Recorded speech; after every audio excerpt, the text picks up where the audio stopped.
No había una comunicación, que ahorita sigue siendo muy importante, era una pelea entre el proveedor de cuero, el curtidor, el trader y al que le estabas haciendo la piel para que hiciera el proceso terminado. Al día de hoy, una gran cantidad de cuero se va a los rellenos sanitarios. Híjole. Sí, estamos hablando que a nivel mundial antes es 5 al 10%. El cuero americano, haciendo esta referencia que estaba en $140, Sí. ese tipo llegó a estar a $20.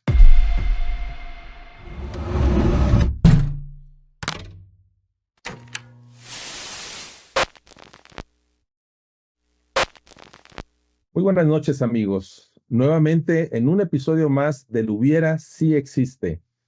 Nos da mucho gusto que nos estén siguiendo, nos estén viendo y vamos a continuar con el tema de la industria curtidora en México, en el mundo. Y hoy tenemos un invitado de primer nivel, el ingeniero Ronaldo Ayala. Voy a leer su semblanza para luego iniciar la plática y el intercambio de experiencias con él. Ronaldo Ayala es un profesional de compras con especialización en producción y cadenas de suministro. Su formación académica incluye una ingeniería eléctrica y un MBA por el TEC de Monterrey, una certificación profesional en sostenibilidad por el MIT, complementado por diversos cursos alrededor de ese tema. Con más de 25 años de participación activa en mercados globales de fabricación de cueros y pieles. Ayala ha asumido diversas responsabilidades comerciales de compras y ventas. Su trayectoria profesional incluye roles destacados como el actual, director global de compras de cuero para Eagle Ottawa by Lear, director global de ventas de cuero para Tyson Foods, además, director global de compra de cuero para GST o GST Autoleather. Ayala tiene el compromiso de continuar trabajando en el desarrollo de métodos prácticos que amplíen la transparencia en las operaciones de gran escala, apoyando iniciativas de responsabilidad ambiental y social. Pues me voy a permitir llamarte como te conocí hace más de 25 años, Ronnie. Me encanta que estemos platicando y un gustazo tenerte por aquí. Bienvenido, Ronnie. Es un gusto, Roberto, es un gusto poder compartir. Te digo, a la medida que vamos andando, vamos haciendo caminos, nos separamos, nos juntamos, Sí. pero al final de cuentas hay ciertos cariños que se tienen en las industrias, en ese saber hacer o no hacer, a lo que yo le llamo el saber aprender. Es importantísimo el saber aprender. Cualquier error, si aprendemos de él, nos va a llevar a cualquier tipo de innovación, nos va a llevar a un tipo de crecimiento. Yo he cometido muchos errores, Como pero todos. yo creo que he Sí. aprendido de ellos y por eso Sí. estamos aquí. Por eso estamos aquí. Pues fíjate que el concepto del hubiera sí existe, me lo enseñó Don Beck hace muchos años, y él me insistía que eso que no hicimos en el pasado, y que obviamente es posible hacerlo el día de hoy, porque ciertamente hay cosas que no se pueden corregir del pasado, pero en cuanto a aprendizajes del pasado, yo pienso que sí podemos rescatar mucho. Vamos a tomar 10 años de referencia en la industria curtidora para que nos hagas una recapitulación de qué hubiéramos hecho, ¿verdad? En la industria que tú conociste en México, ahora ya a nivel global, basado en Estados Unidos y has viajado por muchas partes del mundo. ¿Qué hubiéramos hecho hace 10 años? ¿Y por qué 10 años consideras que es un momento icónico para la industria curtidora? ¿Qué podemos aprender de ahí, de lo que no hicimos? Roberto, permíteme hacer un planteamiento de la situación de los 10 años para Perfecto. después poder hablar del que Claro. él hubiera. Adelante. Vamos a hablar hace 10 años, en el 2015, algunos vamos a decir que el 2016, es cuando el costo o el valor del cuero a nivel mundial era el punto más alto de la historia que se ha tenido. Podemos tomar cualquier cuero, pero vamos a tomar una referencia que es del cuero americano. ¿Sí? Una selección en particular que era el cuero más caro, que son los cueros nativos. Este cuero cuando llegó a alcanzar arriba de los $120, $130 por pieza. Por pieza. Qué Por barbaridad. pieza. Sí. Y no había suficiente cuero. ¿Qué es lo que pasó en ese momento?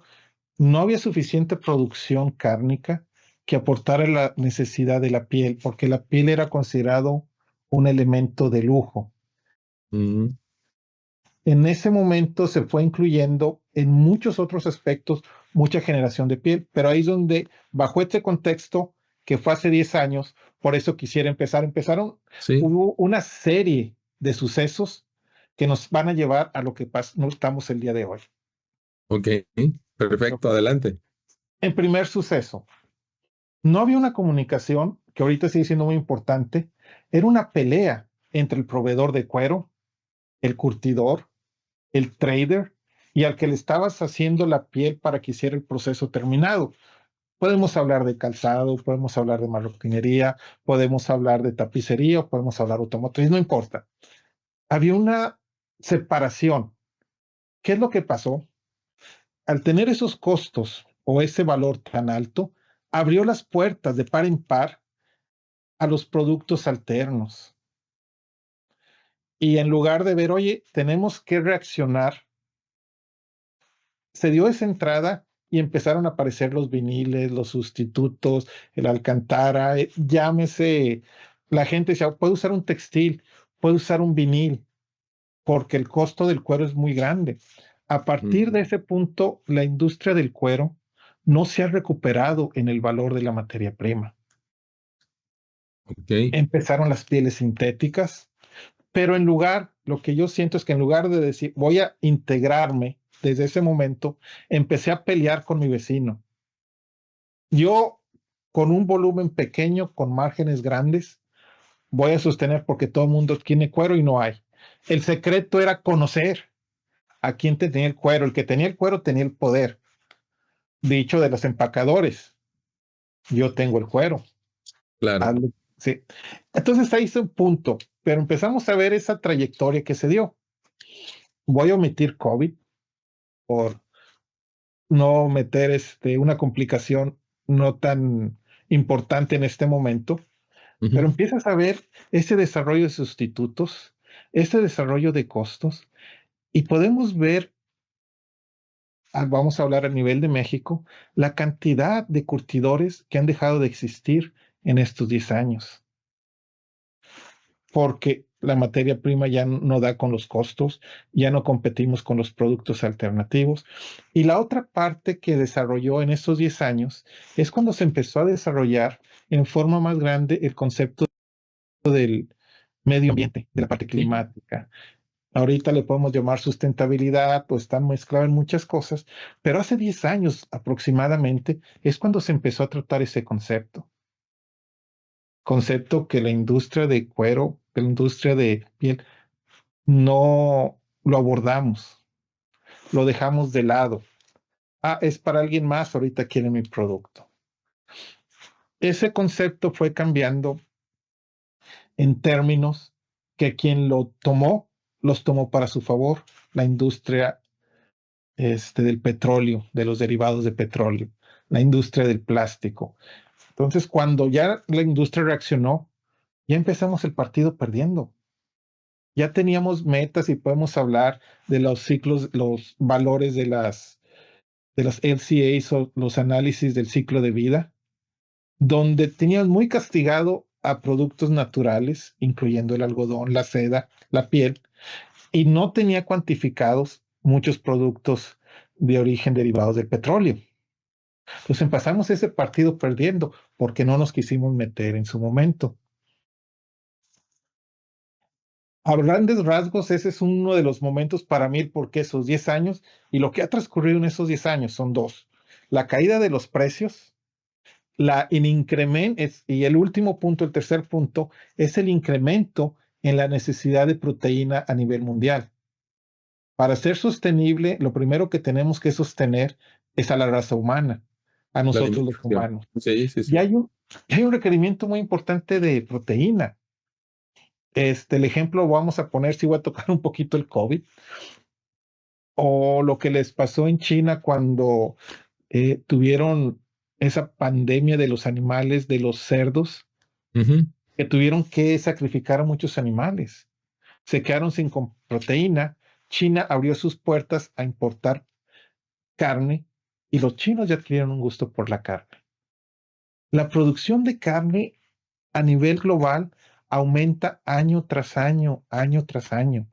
Y ese aumento es lo que ha generado parte de la deforestación que existe en los países, pero no es primeramente es por la carne, y podemos hablar, tiene que ver primeramente con la parte de la agricultura, pero el objetivo es lo mismo, alimentar a la población. Y empieza a haber más esos escrutinios que lo que han hecho es que es conocido, al día de hoy, una gran cantidad de cuero se va a los rellenos sanitarios. Híjole. Sí, estamos hablando que a nivel mundial antes decía 5 al 10%, pero ya la industria es organizada, su valor no tiene, su costo no tiene valor. Como una pequeña referencia, si ahorita hablamos el término promedio de un cuero de vaca en Estados Unidos Ujú. o un cuero brasileño, estamos hablando en cuestión de dólares, es menos de $5 No es posible. Esa por caída tan pieza. impresionante. Sí, el cuero americano, haciendo esta referencia que estaba en $140, Sí, ese tipo, llegó a estar a $20. qué bárbaro. Entonces, en esos 10 años, la industria no ha reaccionado lo suficientemente rápido para poder absorber el golpe tan fuerte que implicó el tener que cambiar. Ya no estoy vendiendo una materia prima con algo más que le puse. Estoy vendiendo el saber hacer. Estoy vendiendo el proceso. Estoy vendiendo la eficiencia. Ujú. Si los márgenes se reducieron, entonces tenemos que ser eficientes, tenemos que ser ecológicos, tenemos que reaccionar a mercado. La mano de obra en esos 10 años ha cambiado mucho las condiciones en México. El costo de mano de obra en México así es muy diferente. Lo que antes se vendía como mano de obra barata, que personalmente no estoy de acuerdo, pero es un momento en la historia, Sí, y se tiene que convertir en mano de obra calificada que aporte un valor. Cada vez es más pesado porque hay otros trabajos que son menos exigentes físicamente en un lapso de 10 años. Entonces son de esos puntos que tenemos que compartir. Y Roberto, y para tu gente, dices, tenemos que pensar estas situaciones, cómo han cambiado. Se pudo hacer algo diferente, sí, pero honestamente es difícil considerar que alguien en su momento dice, voy a dejar de ganar, estoy compitiendo con mi vecino de al lado, y en ese momento tomar la conciencia de que teníamos desde ese momento que estar luchando en forma conjunta. Algo que yo comento en diferentes foros o pláticas, como sector, no es el sector cuero, y le podemos poner, no es el sector cuero calzado, no es el sector empacadora cuero. Tenemos que tomar desde la agricultura. Entonces es el sector carne, es agricultura, carne, cuero y mercados exteriores que nos permitan mantener, si no los vamos a perder. Estando solo no tenemos esa fortaleza. Entonces es la parte donde el hubiéramos hecho diferente. Digo, no, así, no es claro. fácil, no es fácil. El tema entonces tendría que ver con una capacidad de asociarnos, de aliarnos, y no necesariamente por cámaras, sino por cadenas de valor, ¿no? Exactamente. O sea, la cámara puede ser un medio, un facilitador. Un ejemplo muy básico, llamarlo así. Ahorita un costo de cuero, y voy a hablar de México no tiene suficientes cueros para la capacidad que tiene de producción. Un cuero en Estados Unidos es, es más barato mandarlo a Brasil, mandarlo a China, mandarlo a Asia, mandarlo a Europa. Entonces no estamos siendo competitivos porque no hay, dice, y es una manera de innovar, de asociarte. Oye, pues si estás mandando carne o estás regresando, pues ¿cómo se maneja? ¿Cómo lo manejamos? ¿Sí? ¿Cómo podemos Y ser competitivos? el tema del transporte de los cueros desde su origen hasta su destino, ¿es un costo importante? Cada vez se convierte más, volviendo a la misma, es el comentario. Si un cuero te vale $40, decir, ok, $1 pues es un porcentaje pequeño, pero si ya el cuero te vale $5, Pues es un 20%. esa es la diferencia. Sí. ¿sí? Entonces, cuando el mercado estaba cubierto, traer el material de México, no, el transporte terrestre se ha hecho cada vez más caro. Entonces hay que buscar maneras creativas y podemos hablar de ciertos químicos que yo compro mejor que tú y yo tengo mejor y no comparto y nos estamos peleando aquí y dices, oye, pues vamos a traer cosas a granel, podemos compartir algunas cosas porque mi competencia no es cómo compro el elemento 382. Mi competencia es cómo hago un producto que funcione. Sí, y a final de cuentas, hace rato platicábamos de la orquestación que propone Alejandro Ruelas. Ujú. Estás hablando de eso, ¿no? De una orquestación de actores para hacer más competitiva pues toda la cadena de suministro. Sí, Alejandro Ruelas, el doctor Ruelas hablaba de la Big T o la T grande y la T Sí, chica, la de chica, sí. Vale. ¿sí? Y ha continuado en sus exposiciones en forma más complicada, entonces, pero estoy yendo a la parte más básica, Sí, a la orquestación. Podemos hacer en T chica, no necesitamos irnos a la T grande. La T grande sí puede ser en otros desarrollos, en una parte más tecnológica, pero hay muchos elementos en las T chicas que que están para tomar. claro. Pero hay veces ese ego profesional o esa de decir, bueno, yo voy porque voy a hacer y a lo mejor no necesariamente es ego, sino pero es mi enfoque de que yo voy a hacer y me doy cuenta que el de al lado me puede ayudar a ir a un frente común. Dice, todos vamos a estar remando contra la corriente, pero cada quien puede ir en su propio kayak. Y resulta que estamos haciendo lo mismo, pues vamos a unir fuerzas. ¿Qué tanto se ha dado en estos años el tema de fusiones y adquisiciones en la industria curtidora? Se han dado muchas por un mal motivo, por baja en volumen. Una baja en volumen que es muy, muy importante. Entonces se tiene que tomar volúmenes, se tiene que hacer integración y en ocasiones tenemos que hablar de la fortaleza financiera. Entonces, te puedes unir por fortaleza financiera. Hay empresas que han cerrado, hay empresas que han reducido. Tomando un tema del doctor Canales, de Enrique Canales, es Cincho Y remuda. y Remuda. Sí. Hay que hacerlo rápido y hacerlo bien, Ujú. pero es necesario. Entonces, lo que me preguntas de esas fusiones tiene que ver una parte con este tema de Cincho y Remuda y la otra parte con la integración de cómo puedo agregar valor. Voy a decir algo, ok, tengo tres plantas, todos tienen una administración financiera de recursos humanos, dices que a lo mejor no son eficientes y ahorita tenemos que ser eficientes. Hay más cueros disponibles, pero hay menos venta de piel.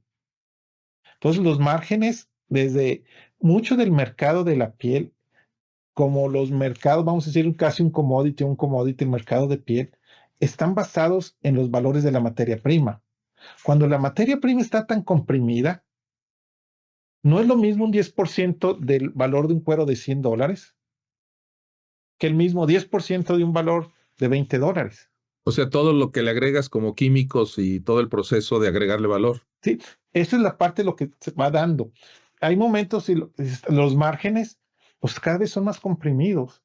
La historia vivió mucho tiempo y fue parte de desde mi punto de vista, fue un gran ancla que no permitió, dices, voy generando, los precios van bajando, estoy generando mucho flujo. Y durante esos 10 años que estamos hablando, bueno, no es cierto, durante los 7 años, las empresas que tenían contratos hechos, como el mercado de las materias primas estaba bajando, Sus márgenes crecieron. Sí, sí, o sea, parecía que estabas, en el sí. momento que ya se alcanza, ya los márgenes no fueron los mismos. El que ahorró y que pudo invertir, y ahorita yo sé que es en el pasado, pero lo hubiera sí existe, porque hay gente que sí lo hizo. Claro. Pero, y también hay gente que lo puede hacer en este momento, ¿no? O sea, recapitular y Claro. decir, no lo hice, pero vamos a hacerlo. ¿Qué? Ahorita aquí el tema es que en nuestro punto de partida, ahorita estamos en el punto más bajo. Sí, o sea, no estamos en la bonanza. Se puede hacer, pero ahorita es más que nunca es importante el poder integrar. es donde claro. los valores de las cámaras, los valores de las asociaciones industriales, porque estamos hablando del transporte, estamos hablando de la seguridad, estamos Sí, hablando de poder tener un transporte especializado de bajo costo para poder competir. Estamos hablando de hacer alianza estratégica con los productores de carne en México. Voy a tocar el tema de sustentabilidad en el tema específico de rastreabilidad. ok. Ese es uno de los puntos más importantes de venta. ¿Y cuál baja el mercado? Hay algo que no se hizo en esos 10 años cuando dice, hoy lo vas a hacer. No, aquí está mi cuero si lo quieres y si no, a ver cómo te las arreglas. El quien sí lo hizo, caso muy particularmente en Brasil, es aceptado. El cuero brasileño está en muchos lados porque invirtieron en hacer ese proceso. ¿Se ¿Y puede cómo, hacer? y cómo Sí lo se hacen los puede hacer. brasileños? ¿Cómo se refleja la rastreabilidad que han logrado los brasileños? Danos un ejemplo. La rastreabilidad que tienen los brasileños empezó en el manejo de compartir información, que es el punto más importante, compartir información a la siguiente cadena de suministro. No es que se pierda, no es el secreto de dónde consigo el cuero. Es decir, el cuero viene de aquí. Y el primer paso que dieron es el primer empacadora, la empacadora, vamos a decir, su primer proveedor, dice, ok, yo voy a hacer que la información del primer proveedor te la pueda asignar al cuero. Ese es el punto más crítico. Y vamos, por ejemplo, cuando hay un problema de seguridad, de salubridad, ¿no saben de dónde vienen los animales? Mm. Sí saben y lo pueden encontrar. El problema principal radica que cuando se separa el cuero de Ah, la carne, de se la carne. pierde. Sí, Ese es por donde se debe de empezar. ok. Después viene el tema, ahorita perdón, no sé si pueda hablar de ciertas colaboraciones que estamos Sí, sí, haciendo. sí, lo que tú consideres, sí. Tapestry en particular está promoviendo un proyecto con Chain que se llama Estándares de Rastreabilidad. Y lo que dicen, oye, cada quien quiere hacer lo suyo, hablando del tema de no cooperación. Hay organizaciones europeas, hay organizaciones como el LWG, como COTANS, como la Asociación Internacional de Curtidores, que dicen, aquí lo vamos a hacer. Pero volvemos al tema, es este pedacito. Lo más importante es todo lo que está acá y no los contamos. Los productores de carne. Ahí empieza lo que yo digo, el brinco de la información que trae el animal, porque tienes que ver qué salud y si vas a exportar y tiene que tener menos de tantos meses y tiene que estar vacunado y tiene que estar aceptado para exportar a Europa. Tienen que saber al menos cierto tiempo cuánto está. La información mayor parte del tiempo está. ¿Cómo Ujú. hacemos que esa información pase del animal al cuero? Ahí es donde empezó Brasil, con algo muy sencillo. Excelente. Pero lo digitalizaron. Al principio no tiene que ser digital. Hay muchas herramientas en formas de hacerlo. O sea, herramientas Digitalizarlo, porque sencillas, prácticas. sí hay O sea, muchas herramientas, prácticas. ok. Por ejemplo, dices, llega el animal y cuando el animal llega tiene su lista individual de los animales que entregan en un camión. Ahí tiene que tener salubridad y todo. Normalmente llega con un documento de transporte que tiene que decir de dónde viene el animal, pero tienen que querer compartir la información. Ya cuando llegan los animales, pues los animales no es que lleguen en orden, están en el corral y si hay 30 animales en el corral, no pasan de uno por uno. Pasa el 1, el 8, el 15, el 12, el 22 y es cuando entran en las cadenas. Ese es el truco, cómo lo hacen. Pero al mismo tiempo no se necesita individual. Puedes empezar con rastreabilidad de grupo De o de datos. batch. Ujú. Hay muchas maneras de hacerlo, pero sí se necesita un estándar nacional o al menos un estándar dentro de organizaciones privadas, así empezó en Brasil. Dice, ok, aquí va. En Brasil están hablando de trayectorias que están aportando para ponerle Aretes. los aretes ¿Mm? a todos, parte de la presión. Pero hay sistemas, y no es que sean complicados, el objetivo es compartir. Y otra vez viene el tema de costo. A mí, ganadero, pues cuando el cuero estaba alto nunca me dieron nada. Y ahora que está bajo, quieren que yo le invierta.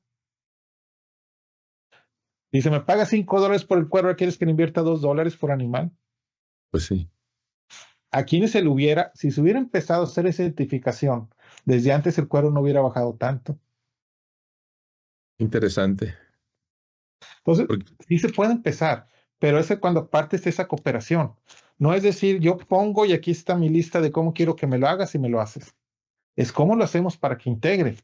Porque ya como hablamos en un principio, el poder establecer esta rastreabilidad es lo que nos da la base para poder hacer adjudicaciones de lo que se quiera, de lo que se pueda.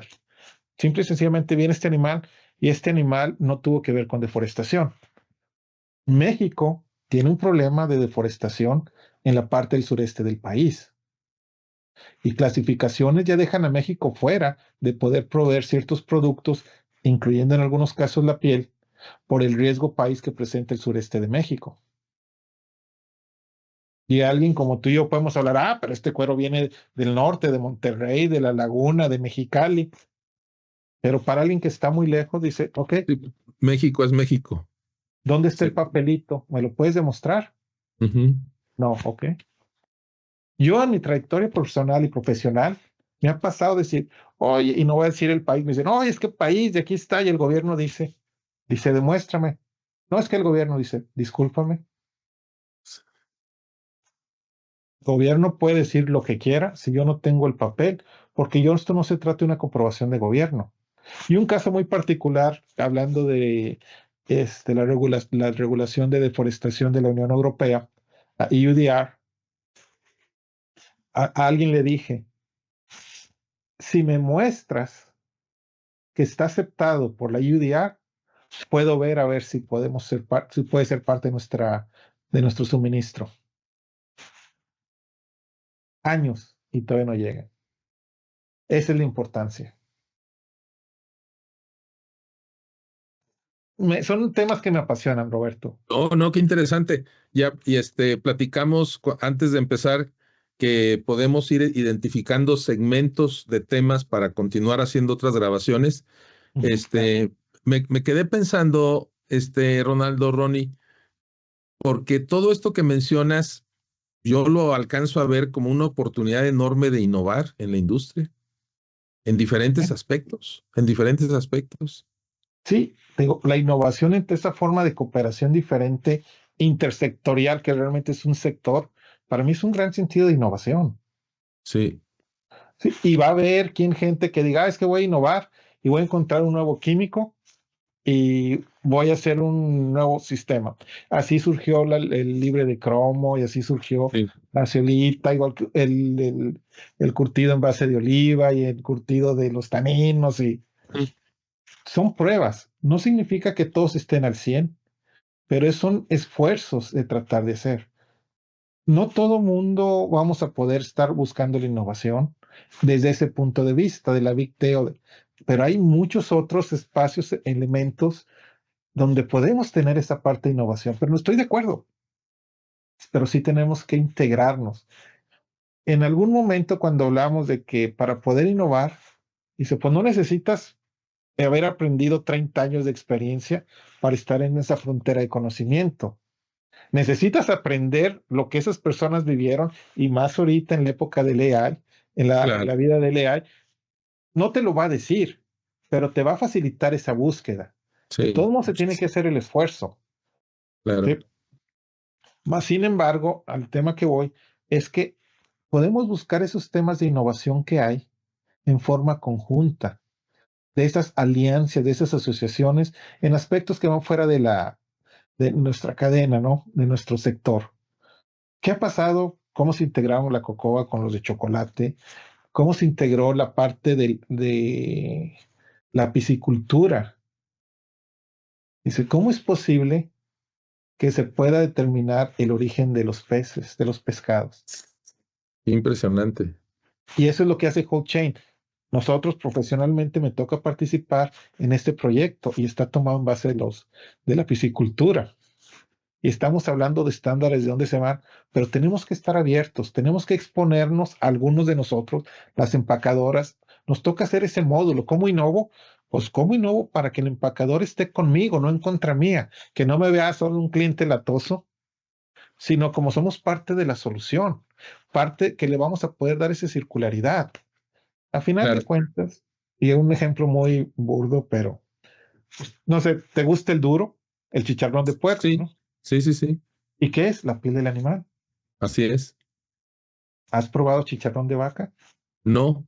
Y existe, Y me he preguntado por qué no existe, pero sí, sí existe. existe, porque antes tenía un valor más grande que pues lo preferías vender como piel. Claro. Ya como no, pues ya estamos hablando de del colágeno, de las grenetinas, pero ya también empieza a aparecer el valor de la piel como chicharrón de piel.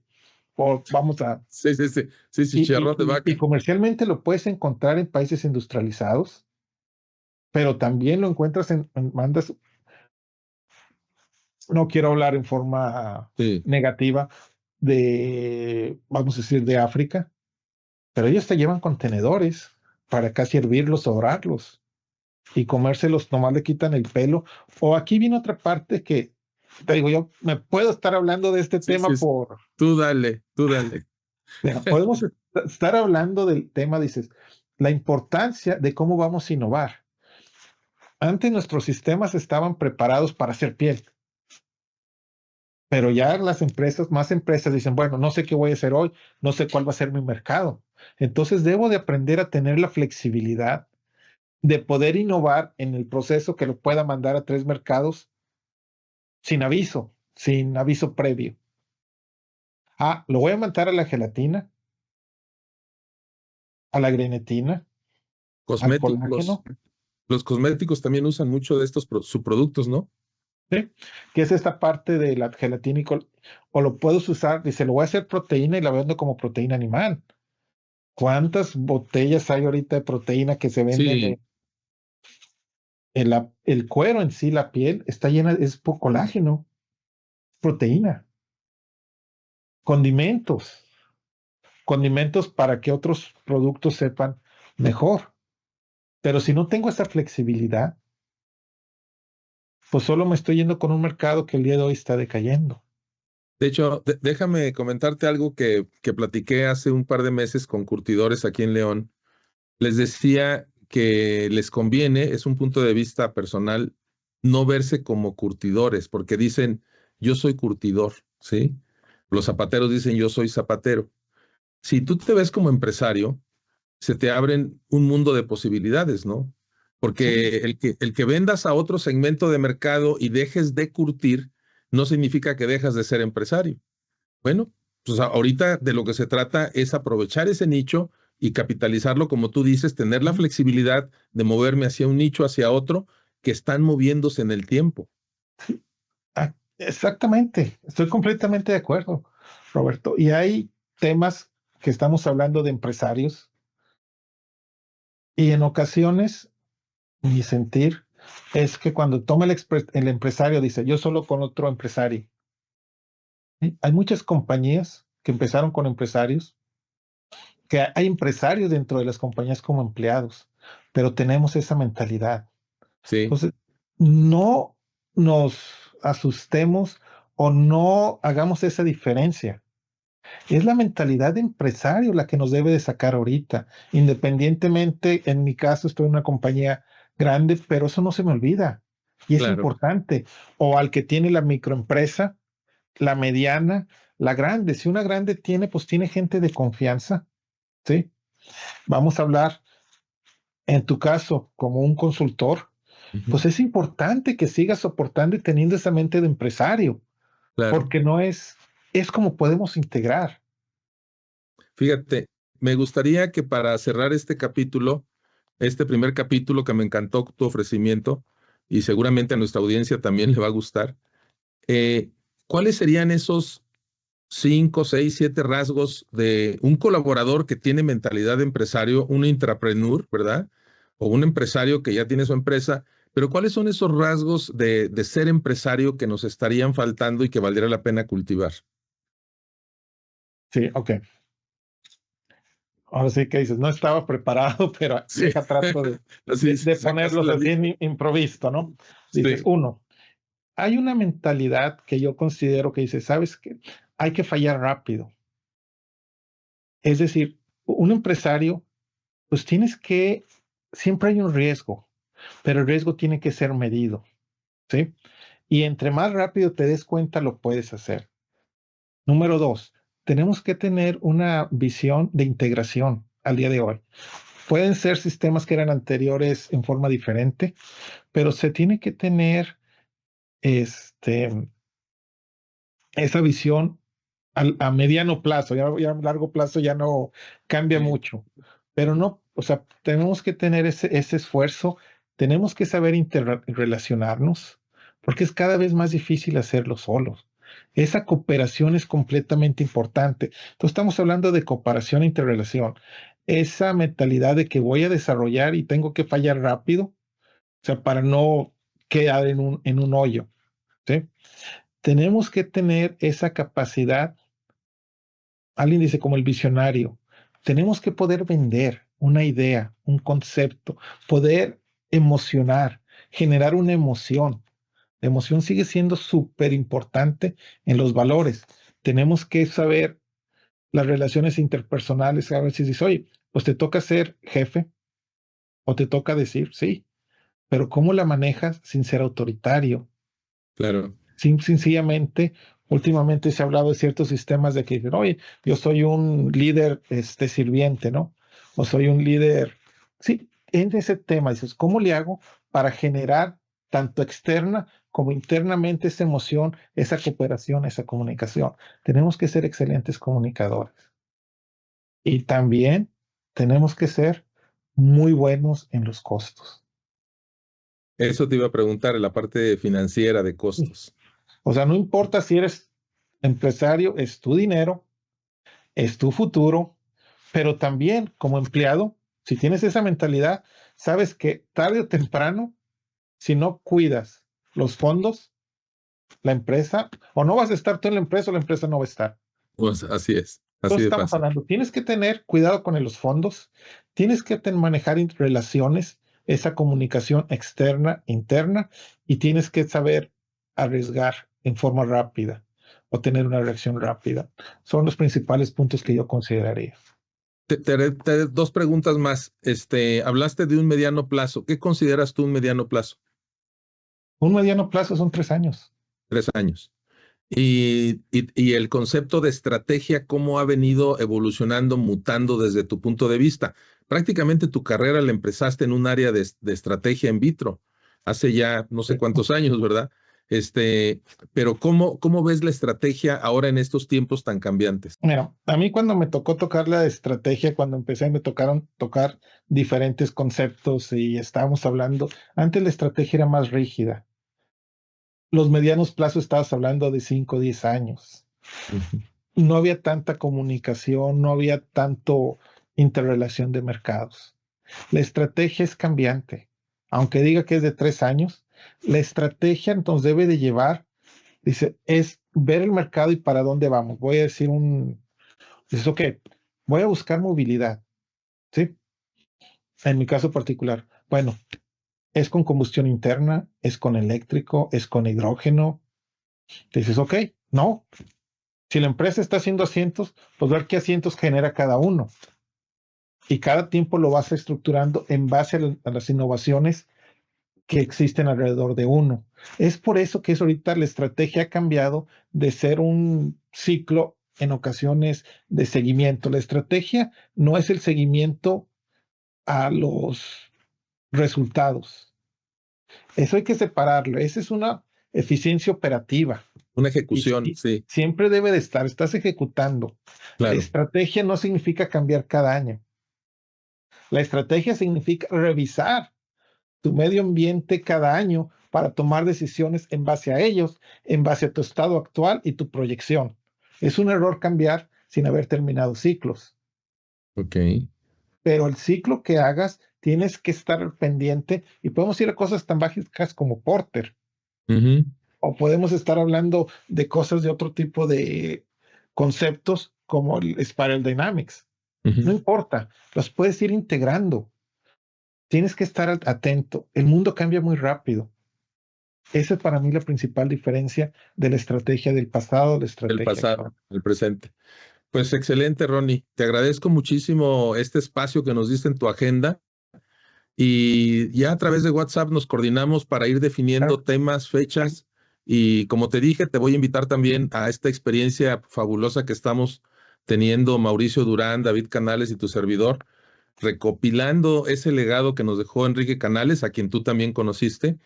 Y habrá oportunidad de que platiquemos contigo sobre ese tema, ¿sí? Experiencias muy coloridas. Muy experiencias muy coloridas, así como son sus pinturas. Exactamente. Excelente. Muy bien, Ronaldo. Que tengas Bueno, una buena noche y muchas gracias, ¿eh? igualmente, que tengas una muy buena noche. Seguimos en contacto. Hasta Seguimos en luego. contacto. Amigos, fue un capítulo más de El Hubiera Sí Existe. Los esperamos en las siguientes ediciones. Muchas gracias. Hasta luego.